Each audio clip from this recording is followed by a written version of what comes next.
Hello, welcome to Microfiche Microphone. I'm Micah, and on this channel we look at microfiche from the past, old newspaper articles in the public domain. We look at them with our modern eyes, our modern perspective, and see what we can learn from them.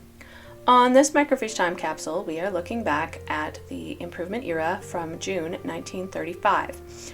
And this article is entitled Greatness in Men, Arza, Alonzo, Hinckley by Bryant S. Hinckley,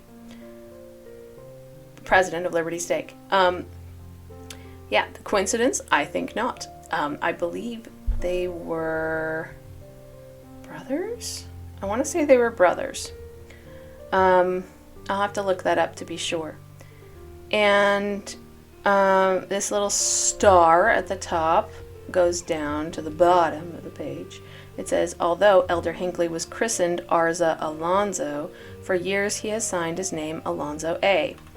And so there's a little bit of a discrepancy there. The church calls him Alonzo A. Hinckley. And apparently, according to Bryant S. Hinckley, he was actually originally named Arza Alonzo. So it's a little bit confusing. It's still a double A name. His brother, yeah. Okay, so there's, this is officially the last article in the Greatness in Men series. We finally reached the end. I know there's been a few false ends a couple of times, but this is officially the last one. It's all the ones that I could find, I mean, unless there was one I missed, which is, of course, always possible. But assuming that I didn't miss any, then this is the last one. This person, what do I know about him besides being Bryant S. Hinckley's brother, which makes him Gordon B. Hinckley's uncle? He was one of the oldest apostles to be called, and he only served for a couple of years. I want to say it was 3 years, something like that. It was a very short time before he died because he was already older. I think that's right. I have to look it up to be sure. So past that, I don't have tons of details about his life in my head.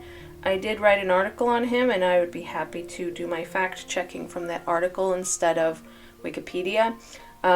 So let's just dive right in since I don't remember that many details. I remember he is one of the least known apostles because he served for such a short time, in my opinion. Anyways, so let's take a look. There's a little blurb at the beginning. We take pleasure in having Bryant S. Hinckley, president of Liberty Stake and a frequent contributor to these pages, introduce in this formal manner our newest apostle, his younger brother, Arza Alonzo Hinckley. Here is a story of one of these blossoms of a long line of two splendid American family trees. Two, huh?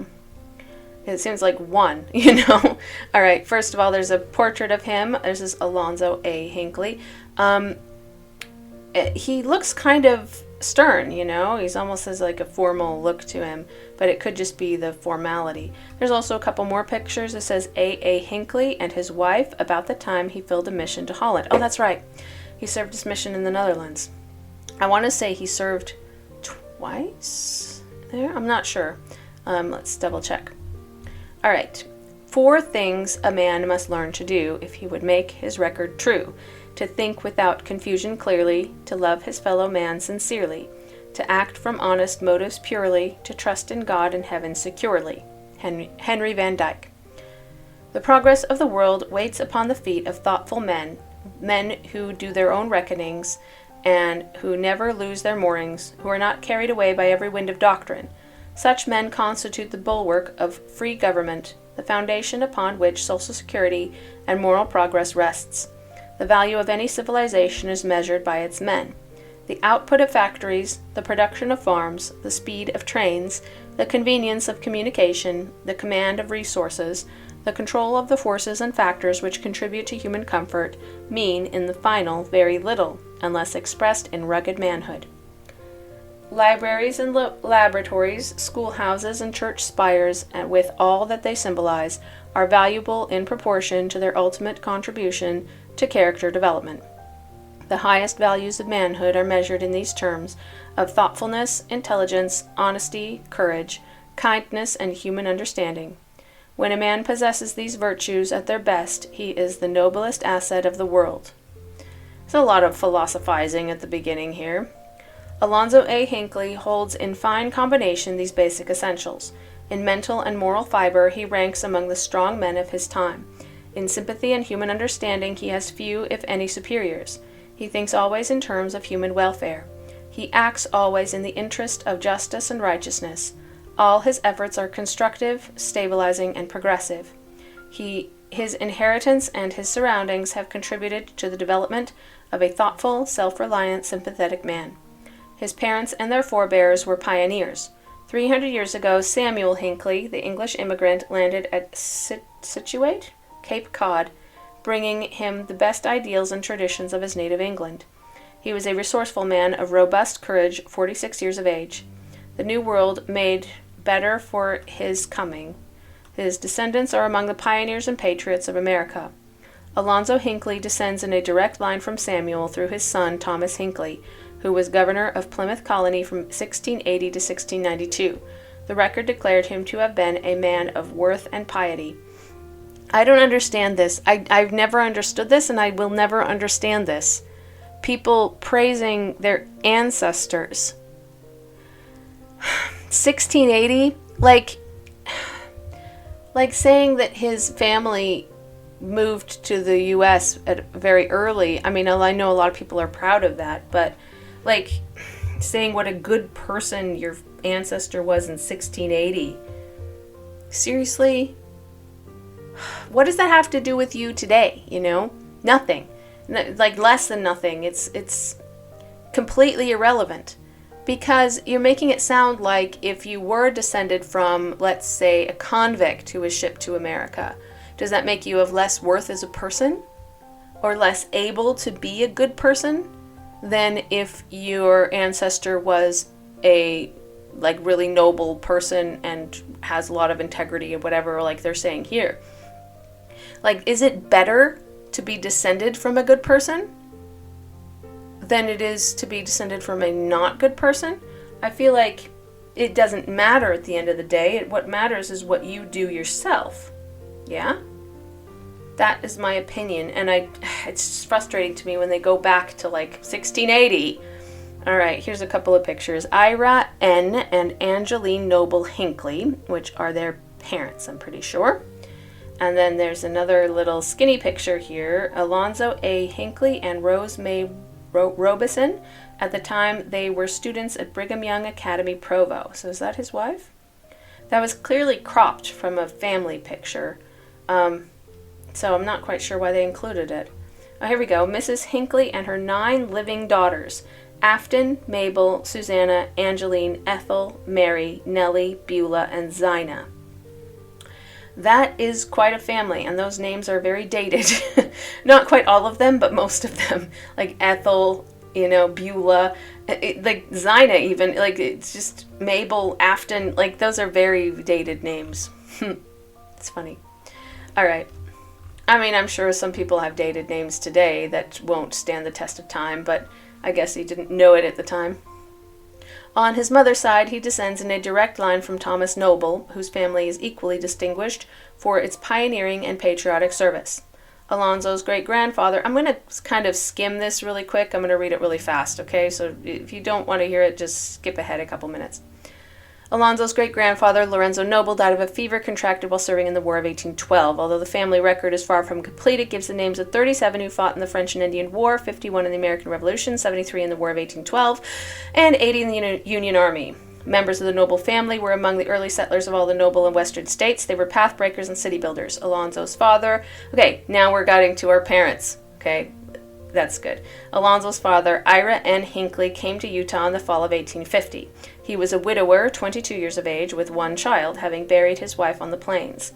His mother, Angeline Noble, with her parents and 2 sisters, came to Salt Lake City in the same fall, but in a different company. This young couple had never met. The 2 families, the Hinkleys and the Nobles, came to America 300 years ago. Okay, gosh. Inspired with a love of freedom and a desire to worship Almighty God according to the dictates of their conscience. 84 years ago, their descendants came to Utah inspired by the self-same motives. Elder Hinckley's mother was one of the early school teachers of Salt Lake City. Asenath Adams, mother of the famous and beloved Maud Adams, was one of the pupils. What? What does that matter? Okay, his father, Ira N. Hinckley, was by trade a blacksmith, a man who had been denied the advantages of schooling, but who was a lifelong patron of education. Elder Hinckley was well born, and he appreciates it. Speaking in the Salt Lake Tabernacle at the October Conference, 1934, he said, "I owe much to my father. He led his family, as every man should do, by the eloquent life that he lived. His words were few, but his example was true. No one in the presence of my father was ever permitted to lift his voice against the authorities of this church without his protest. He prayed. He didn't say prayers. He knew what was in his heart, and he had a great heart. I am glad to pay tribute to my mother, who, in the days when my father was called away from home, never permitted us to forget our prayers. Now I can understand in these more mature years of our life her spirit when she tiptoed upstairs when all was quiet below, and we were tucked away in our beds. She would sit on the edge of the bed and make inquiries, intimate, close inquiries. Have you said your prayers? Yes. Do you remember your father who was away? Sometimes we had to admit thinking father was one big and great and strong, he could meet any situation, had to admit perhaps we had not felt the necessity of praying for him. Did you pray for those who have not comfortable beds as you have? Did you pray for those who have not food to eat nor raiment to wear? So today I pay tribute to that angel mother who left an impression so deep that it has never gone out of my heart. Peace to her memory. I owe much to her." That's sweet. I like it when people give tribute to their parents. Yeah. I mean, without your parents, you wouldn't even be here. In the family archives is a letter written by President Brigham Young calling Ira N. Hinckley to go to Millard County and superintend the building of Cove Fort. He responded without hesitation, and the fort was completed in 1867. For many years thereafter, it was the home of the family. Yes, I remember that from the biography of President Hinckley, which I read several years ago. But like that, they lived in that Cove Fort for a long time. I believe they were even still there when Bryant S. Hinckley, I believe, was born there, as well as Alonzo A. So that's where they were born, yeah. Cove Fort is situated midway between Fillmore and Beaver, a distance of 60 miles. In Ox team days, this was a long and lonesome road through Indian territory.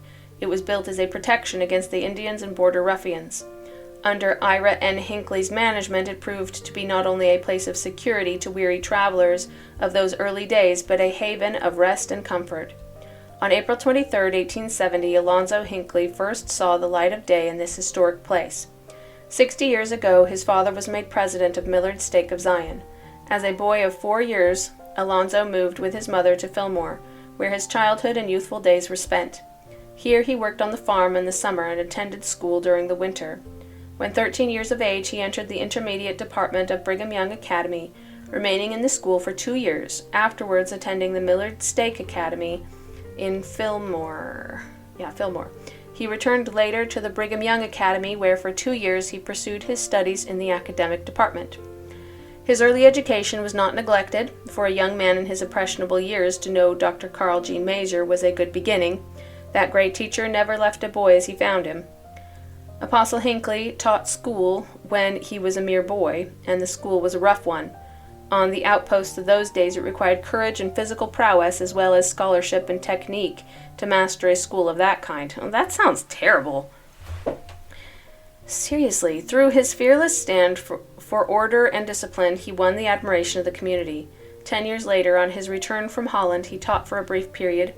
He was the moving spirit in establishing and maintaining the Millard Stake Academy at Hinckley, Utah, and was the president of the board of that institution for 13 years. He has educated with care and at large expense all of his children. The love for learning has always burned in his soul. Okay. In his 22nd year, he married Rose May Robeson of Fillmore. This was a fortunate day for both of them. She was a young school teacher of fine lineage and personal attractiveness. Like, honestly, if somebody were to describe me and was trying to describe me in, like, kind terms, if they said that I had a fine lineage and personal attractiveness, I would smack them upside the head. Like, how would you like that to be your tribute? What a fine lineage you have, and how personally attractive you are. Like, what a pretty person you are, and what good parents you have. What? Like, that's not personal. That's not personal at all. That's like, oh, isn't it great that you came from these people? Like, it wouldn't matter who it was as long as it was somebody good looking from these people. That totally makes me angry. Like, they could have said something about her as a person, but no, fine lineage and personally attractive. The years have proved the wisdom of his choice. The bloom of youth has never faded from her colorful cheeks. Once again, she's pretty. Yeah? Annoying. She is a tranquil, even-tempered woman of quiet wisdom who, in a gentle but efficient way, manages her household. At least that was about her as a person. So she's a calm person, peaceful person. I like that. No mother could be more devoted to her children. No wife could be more steadfast and loyal to her husband and his interests. Few women have ennobled and glorified motherhood as she has done. Fewer wear its crown with more grace. She is the mother of 14 children, 12 of whom are living. He is an ordained patriarch and a great father. Patriarch? I forgot that. He's an ordained patriarch? Okay, let's look at some pictures real quick. This is the Old Cove Fort, taken about the time of A. Hinckley was born within its walls.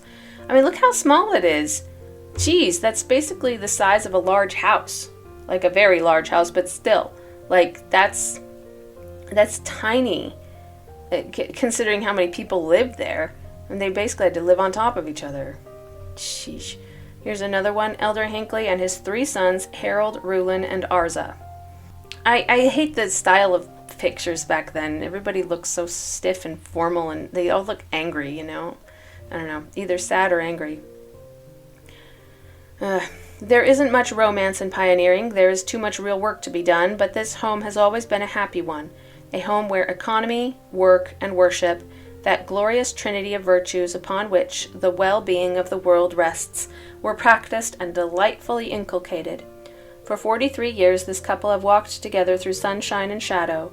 Their pathway has not been strewn with roses. They have faced hardships, met disappointments, overcome difficulties. Shining through it all has been the hope and inspiration that comes from a triumphant faith.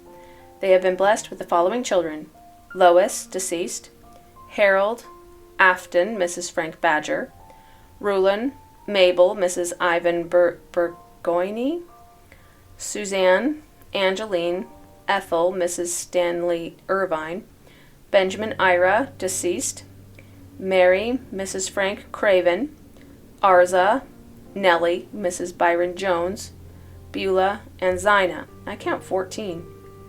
2 died in childhood, and 12 have grown to maturity. Okay, 3 sons and 9 daughters. These children, a strong and shining group, are a distinct credit to their parents, to the church to which they are devoted workers, to the communities in which they reside, and the republic to which they belong. I mean, having children who are good people reflects on the parents as well, especially when you have that many and they all are good people. So I feel like the majority of his life has been, having children and raising them to adulthood. In training, ability, and character, this is a remarkable family. Modest, self-reliant, educated, honest, cheerful in outlook, cooperative in spirit, trained to work and willing to work, genial, and in all essentials noble and genuine, these children are an example of what a home consecrated to the great ideals which the Latter-day Saints cherish can give to the world. Apostle Hinckley is not only a stalwart church worker, but he has been active in civil and commercial affairs. In 1896, he was elected assessor and collector of Millard County, which position he resigned to fill a mission to the Netherlands. Okay. On his return, he was appointed postmaster of Hinckley. Subsequently, he was elected as representative of Millard County in the state legislature, and for 5 years served as state commissioner of agriculture.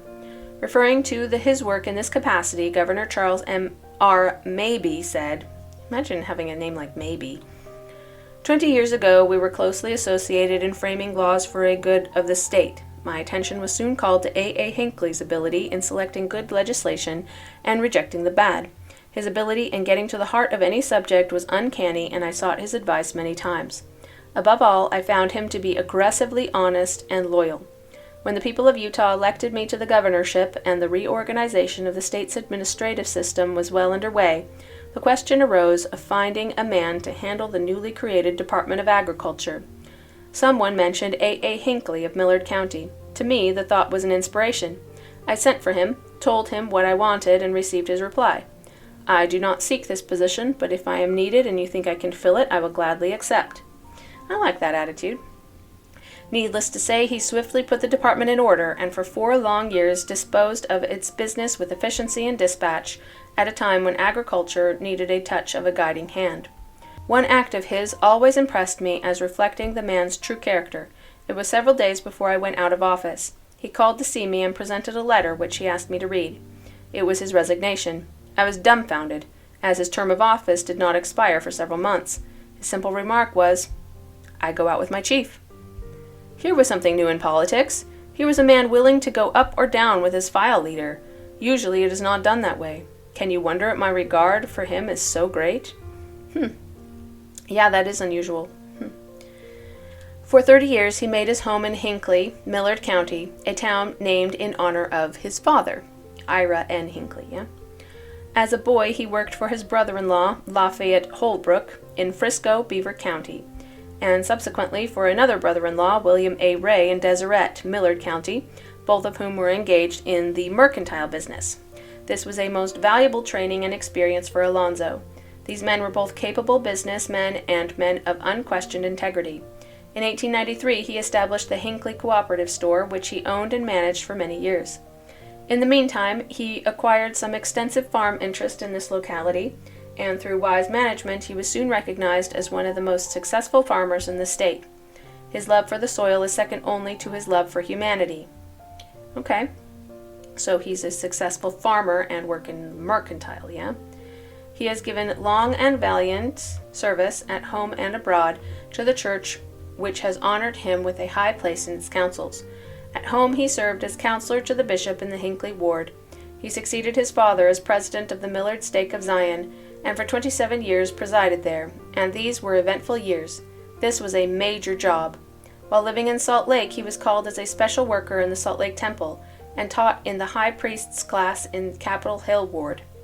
As a missionary abroad, he spent 3 years in Holland, 1897 to 1900, 6 months in the southern states as a volunteer short-term missionary, 1926, and 3 years as president of the California Mission, 1932 to 1935. I don't know why they put a little dash after the 1926, because honestly, it's just 1926, right? He was only there for 6 months? Yeah? I think they meant to that dash to be a closed bracket because you're missing one. Yeah. Wherever he has gone, in whatever capacity he has served, he has shown superior leadership and outstanding ability as an advocate and an administrator. He is cautious but courageous, kind but uncompromising. As president of a stake and a president of a mission, he did a monumental work, marked by superior wisdom and great spiritual power. He is a religious leader. Religion with him is not doctrine in cold storage, it is a practical thing, expressing itself in righteous behavior and in service to others. It is not something apart from life, but a way of living. There is a vast tract of alluvial land in western Millard County. This land is strongly impregnated with alkali and scantily supplied with water. The people who years ago established themselves there have made a brave and determined effort to maintain their homes and reclaim the soil, much of which became waterlogged and unproductive. To reclaim this land, large sections have been tile drained at great expense, and in addition, reservoirs have been constructed along the Sevier River to conserve the water, also at a heavy expense. The vast outlay of money and expenditure of labor has been followed by repeated droughts and crop failures, all of which impoverished the people and involved them in obligations most difficult to meet. To maintain his own credit and the integrity of the people imposed an almost immeasurable burden, which he courageously faced and patiently and intelligently struggled with. These difficult situations reveal his high sense of justice, his rugged honesty, his strength and fiber of his character. No pressure of circumstances could force him to countenance any intimation of repudiation. Alonzo Hinckley is intrinsically sound. Referring to him, a lifelong friend and associate, Attorney J.A. Melville, said, "For many years prior to his departure to preside over the California Mission, I became intimately associated with him in drainage, irrigation, and general reclamation work in Millard County. In approaching the many intricate financial and administrative problems which confronted him, his first effort was to determine the morally right policy, rather than the most expedient policy to pursue. He contended that whatever was morally right must necessarily be legal. Clear thinking applied to the solution of practical problems, and his final judgment was logically and forcibly expressed with a dignity that made him preeminently the outstanding figure at meetings of boards and directors, stockholders, as well as public gatherings. I don't like that, though. Saying that something is morally right, then it must be legal, that's not true. That's not true at all. You have to check your laws, your bylaws, first, before you go and, steal back something somebody stole from you, for example. You have to be a little bit careful. It might be satisfying to say, oh, well, this is the way it is, but it's not true. Things that are morally correct are not always legal. You do have to double check, and things that are legal are not always morally correct. Emerging from all of these struggles is a man of great patience, of profound thought, of unaltering faith, of robust courage and downright honesty, and rare human sympathy. From close contact he knows the problems of the common people and the strength and worth of plain men. He has a clear and vigorous mind, with the capacity of holding to a problem until it is mastered and a solution is arrived at, and he has the faculty of presenting the matter in a clear and persuasive way. Alonzo Hinckley has a fine judicial mind, and would have distinguished himself as a lawyer had he followed that profession. His association with investors, lawyers, lawmakers, judges, public officials, and plain people have given him a modest self-confidence and a training in clarifying and presenting a case which has made him a powerful advocate of right and justice. He's not a lawyer. He's not a lawyer. So I don't understand how he had so much doings with lawyers and judges and whatever. To those who have known him best, A. Hinckley will stand forever as the tribune of the common people. Okay. He was chosen to fill the vacancy in the Quorum of the 12 Apostles occasioned by the death of our beloved President Anthony W. Ivins.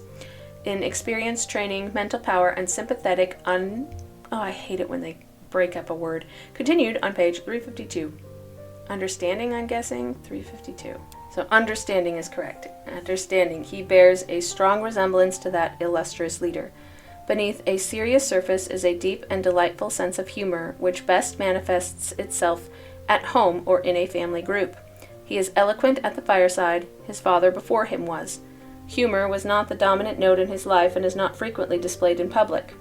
Well, that kind of shows by his facial expressions. He looks very serious, He has seen dark days and drab situations, but there is no drab in his life. No cloud can shut out the sunlight of hope when a man's soul is filled with radiant faith. Spurgeon remarked that the best soldiers are gathered from the highlands of adversity.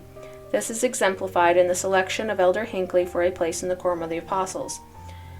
From the day of his appointment to the apostleship to the end of his career, he will grow steadily and constantly in the confidence and affection of all people. In his ministry among them, he will not only stimulate faith in their hearts and inspire them with a new devotion to the truth, but he will make an enduring contribution to the stability and progress of the great church to which he has, in most practical and thoroughgoing way, consecrated his highest effort. Okay, an intimate word. He is my younger brother. I was there when he scored his first great triumph, standing alone. I applauded with childish glee his first faltering steps across the kitchen floor. I led him by the hand when he was too small to venture far from his mother's knee. I remember with pride when I could walk a fair heel and toe walk faster than my little brother could run. After 80 years have come and gone, again I applaud. Now his success as a father, his service to the state, his achievements in the ministry, his sterling worth as a man, the strength and purity of his character, with rising pride I applaud the triumphs and victories with which the years have crowned him. Well, I mean, it's sweet what he was saying about his brother, but I don't know. I don't feel like there was very much detail. I feel like that's very, very disappointing because, honestly, you would think that his brother would know more about him. Like, I feel like we don't really know that much about this person as of right now. All right, let's read my own article and see what there is here. So, Alonzo A. Hinckley. The scripture I picked out is, "Submit yourself, therefore, to God." James 4:7. Ordained 11 of October 1934 at age 64 by Heber J. Grant. Yeah? So, biography. Alonzo Lon Arza Hinckley. According to his brother Bryant S. Hinckley, he was christened Arza Alonzo, but has signed his name Alonzo A. for years. Here we keep to the traditional order of his first and middle names. Yes? Was born 23 April 1870 at Cove Fort, Utah, to Ira Nathaniel Hinckley and Angeline Noble. Cove Fort was built halfway between the cities of Beaver and Fillmore to serve as a refuge from the dangers of travel in lonely country, and his father was called to establish it. He was the younger brother of Bryant S. Hinckley and the uncle of Gordon B. Hinckley, later president of the church. Lon told this story of his early childhood at Cove Fort. In days long since past, when I was a boy, having been born at Cove Fort, and my father being sent there under the direction of President Brigham Young, and kept that place as a stage station, and with all the visitors that traveled that way on the overland route, I remember 1 hour in the morning and 1 hour or occasion in the evening that were sacred to my father, drawing his family away from worldly men and worldly thoughts with this one sentence: "Let us go over aside." We knew that that meant family prayer. I cannot remember hearing my father pray when he did not sustain in his prayer before the Lord the general authorities of the church. I remember that it was in my father's prayer that he prayed for the President of the United States. He prayed for those who carried heavy responsibility. I remember that my father taught his children that when you sustain with uplifted hand the brethren as prophets, seers, and revelators, you sustain them with your life, your works, as well as your prayers, and I thank the Lord that up to that present that spirit has obtained with me. A. Hinckley, 1923, 71-72. That was in a conference talk, I believe. When he was 4 years old, the family moved to Fillmore, Utah, where his father served as president of the Millard Stake. Lon was ordained a deacon there and served as president of his quorum. Later, he was sent to school in Provo, Utah, where he studied for 2 years at Brigham Young Academy and 2 more years at the Millard Stake Academy in Fillmore. He later returned to Brigham Young Academy to finish up his studies in the academic department. In between, he worked in his brother-in-law's store in the mining camp of Frisco, Beaver County. Of his childhood and his developing testimony, he had this to say: "I cannot recall a moment in my life where I doubted the divinity of this work. I have always looked upon the authorities of this church as being servants of the Lord. I can remember in my childhood when President Young used to make his trips through the stakes. My father pointed him out to me as the servant of the Lord, and I looked upon him as a prophet of God. From that day to this, I have looked upon the various presidents of the church as prophets of the Lord, and I have felt to sustain them, not only by my faith and prayers, but by my works, as the Lord should manifest unto me what there was for me to do. The Lord had given me a testimony of the truthfulness of the gospel. I know it is true, and I doubt not." A. Hinckley, 1904, page 22, which means that he said this before he was an apostle, a good 30 years before. He spoke several times as, I believe, mission president, or is it stake president? Stake presidents and mission presidents used to speak at General Conference, like regularly. As a young adult, he taught school in Deseret, Utah, and worked in another brother-in-law's store during the summer. Yeah, they mentioned the brother-in-law's stores. Yeah. In 1892, Lon married Rose May Robeson of Fillmore. Despite being told by doctors that she could not safely have any children, the two of them became the parents of 14 children, 12 of which lived to adulthood. Really? Like, I wonder why the doctors said that. Like, why would they tell her that she couldn't have children? I mean, there must have been a reason, but they don't say what the reason is, and clearly it didn't affect her fertility. Sheesh. The couple started married life in Deseret, where Lon served as assistant to the Stake Sunday School superintendent. Afterwards, the couple moved to Hinckley, a town named after his father, where Lon started his own store called the Hinckley Cooperative Store. The store was a continued success until it burned down in July of 1915 and wasn't rebuilt. Lon showed himself an enterprising businessman. He purchased an 80-acre farm and sold hay bales to mining camps in Nevada, where the need was greater than the supply. Lon was elected county collector for the years 1896 to 1897. Well, that's a good thing to make you really popular. Around this time, he was ordained to 70 and called on a mission to the Netherlands. He resigned his county post to fill it, remaining in the Netherlands for 3 years. He left his wife pregnant with their 4th child to serve. Yeah, I liked to include, context from the home family before, anytime he did anything. He told the following story of his missionary experience. When I was called upon a mission to the Netherlands and placed in one of the cities there, unable to speak a word of the language, I gazed into the faces of those people as I walked along, and feeling that they were honest, a yearning desire filled my heart to be able to bear testimony unto them of the truthfulness of the gospel. There was a time when I was almost discouraged, and I felt that I could not acquire that language. But upon one occasion the power of the Lord rested upon me, and I think I would be justified in mentioning the incident in this conference. I had learned that some Dutch brethren a few simple sentences which enabled me to go around delivering tracts.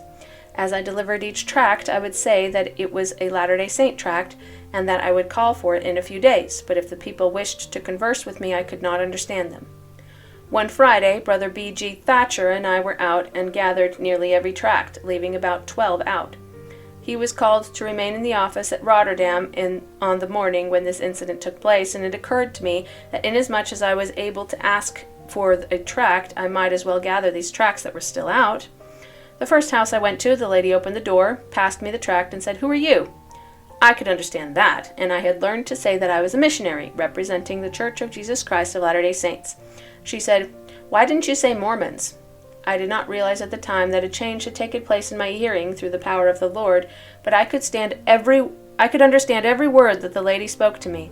She said many vile things against the church, which I knew were false, and I was filled with a yearning desire to be able to speak to her and refute the slanderous statements she made against an innocent people.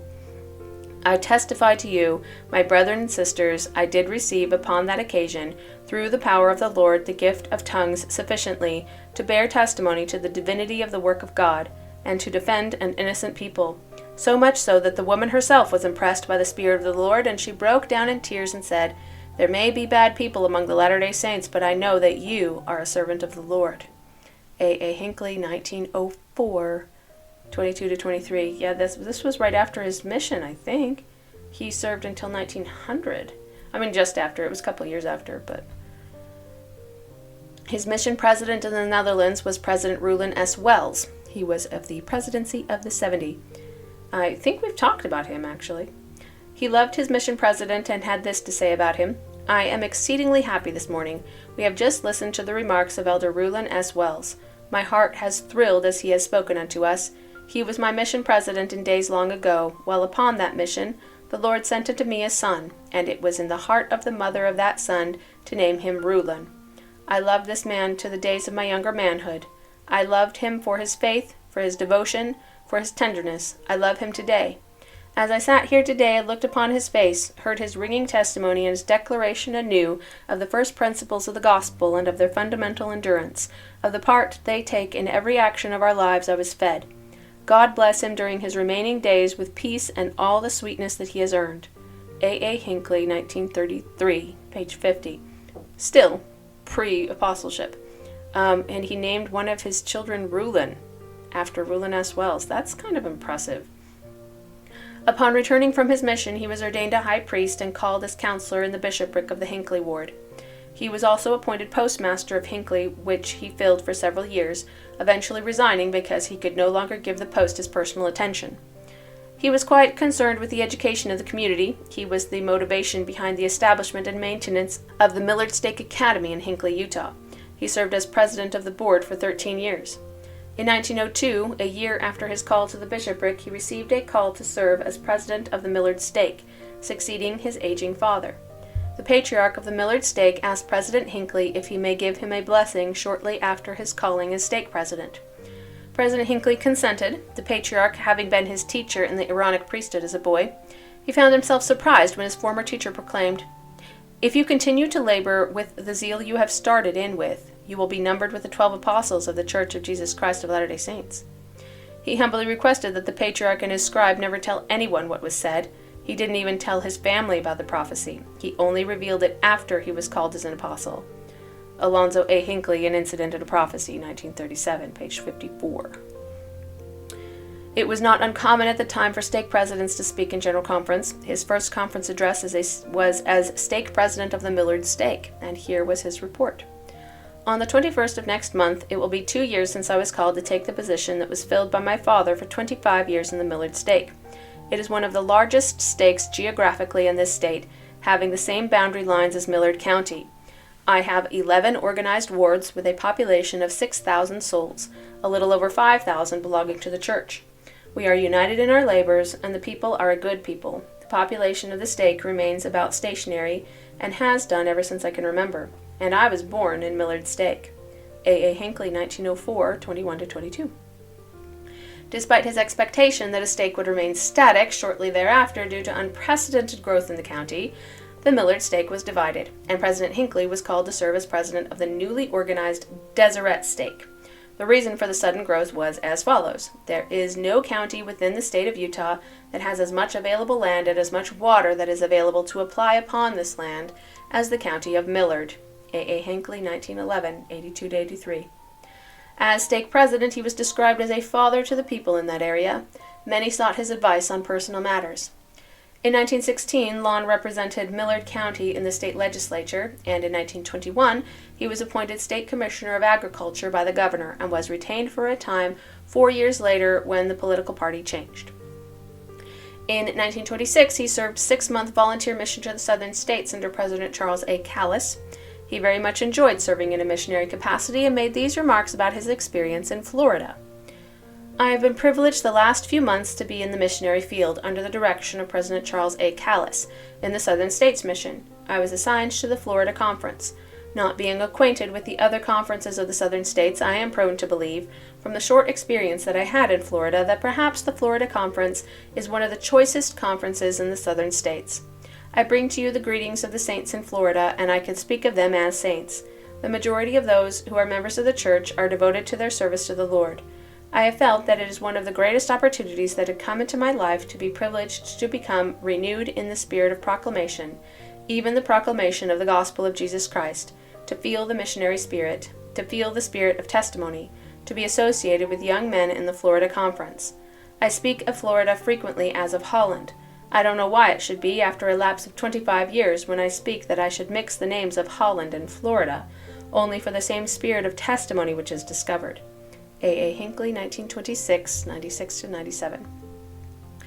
He continued to serve as stake president until 1929, serving in 2 stakes a total of 27 years. Following his release as stake president, he moved to Salt Lake City and purchased a larger farm there, which became a dairy farm. He also called as a special worker in the Salt Lake Temple. Around this time, he was ordained a patriarch by Elder Joseph Fielding Smith. That's interesting because I believe when we talked about George F. Richards, we said that he was the only patriarch who had been called as an apostle, but I guess that's not true. Alonzo A. Hinckley was as well. Now, George F. Richards was the only one who served as the presiding patriarch while an apostle, but Alonzo A. Hinckley was also ordained a patriarch by Elder Joseph Fielding Smith. In 1932, he was called to serve as mission president of the California Mission. A few of his reports from the mission field were as follows. I come with a cheering report from the California Mission. No man could live in California a winter and a summer and not feel led to speak well of that great country as well as of her people. The California Mission includes most of California, most of Arizona, and most of Nevada, and represents millions of choice people. Our place in that mission seems to be firmly taken. Our numbers there increase steadily. Our stability seems assured. The happiness of the people is continuous. I find a satisfaction among them that is very gratifying. A. Hinckley, 1932, page 69. I should, of course, bear testimony of the elders. 39 of them are all we have, the choicest of the choice, down in California, to their fathers, their mothers, their friends, their bishops. I say they are pure, they are sweet, they are wholesome. They are offering a consecration unto the Lord, the time and their talents their very best service. 12 lady missionaries likewise, all well, all happy, all sowing the seeds of truth, witnessing the results of their work. In these last 9 months there have come into the church, through the testimony that has gone out unto them, 400 members who declare to them that this is a new world. I never was happier. I know the truth. I love it. I pray for power to live it and to be able to consecrate my life to his service, henceforth and forever. A. Hinckley, 1933, 52-53. Then, in October of 1934, Alonzo A. Hinckley was called to serve as apostle by President Heber J. Grant. At the time of his call, he felt rather overwhelmed. My brethren and sisters, my soul is subdued. I had never dreamed of such a thing, never heard an intimation of such things as my being called into the council of the 12. I stand before you as one who needs your supporting power for a few minutes. A. Hinckley, 1934, page 53. In November of 1935, Elder Hinckley became ill. The diagnosis was terminal stomach cancer. He went to California to rest. The entire church was asked to pray for him, which undoubtedly prolonged his life. His former stake of Deseret held several special fasts on his behalf. He returned to Salt Lake in October 1936 and attended part of a Sunday school session of General Conference. A Sunday session, sorry. It was his first public appearance in many months, and would also be his last. He died 22 December 1936 at age 66 as a result of his illness. So it was very sudden. Then that's why he only served a couple of years as an apostle. So it was very, very sudden. At the time of his diagnosis, he wrote the First Presidency a letter in which he said, I assure you I am not deeply disturbed over the final results. I am reconciled, and I reach my hands to take what my Father has for me, be it life or death. With a spirit of thanksgiving, and, I trust, free from vanity or boastfulness, I look over the past with satisfaction. I could not turn the leaf down on any chapter of my life so far as I know. I have honored my Heavenly Father with my time, my humble talents, and all the means that he has blessed me with, and I have dealt justly with all men. I have fought, but I have fought fairly. As to the future, I have no misgivings. It is inviting and glorious, and I sense rather clearly what it means to be saved by the redeeming blood of Jesus Christ, and be exalted by his power, and be with him forevermore. My only concern is for the present. Life is and ever has been sweet indeed to me. My wife, my eternal companion, has been and is all in all to me. What a mother! What a wife! For her I grieve. The children are all right. 12 of them are living. All are grown. All are pure, clean, wholesome, faithful, fixed in their purpose, and devoted to the church. I come to one expression of regret, the possibly shortened period of intimate contact with you and the members of the Council of the 12. How I have longed to stand with you and thrust in my sickle with my might and reap a harvest for the Lord, and then pass on what you could say, he wrought valiantly to the end. If it is cut short now, it will be hard for me to avoid thinking, what an unprofitable servant. Wallace, 1937, page 77. I'm going to skip the quotes and go straight to the conclusion, which says, what kind of man was Alonzo A. Hinckley? He was a family man. He was a submissive and obedient son, and later a devoted husband and father. He was a church leader. He devoted as much of his time as he could to serving the people in his ward and later in his stake in mission. He loved missionary work and served 2 missions as a missionary and 1 more as mission president. He gave advice to the people about all kinds of problems, acting in place of their fathers. Then, when it became apparent that his life was coming to an end, he was once again the submissive and obedient son, relinquishing his will to that of his father. It just really struck me that, like, he just bowed down to it and was just like, okay, this is what's happening. And he was just sad that he wasn't able to get more done. And I think that that's really a sign of someone who is very dedicated to service and to what he thinks is right. And it just really struck me. It really struck me. I remember that he only served a short time.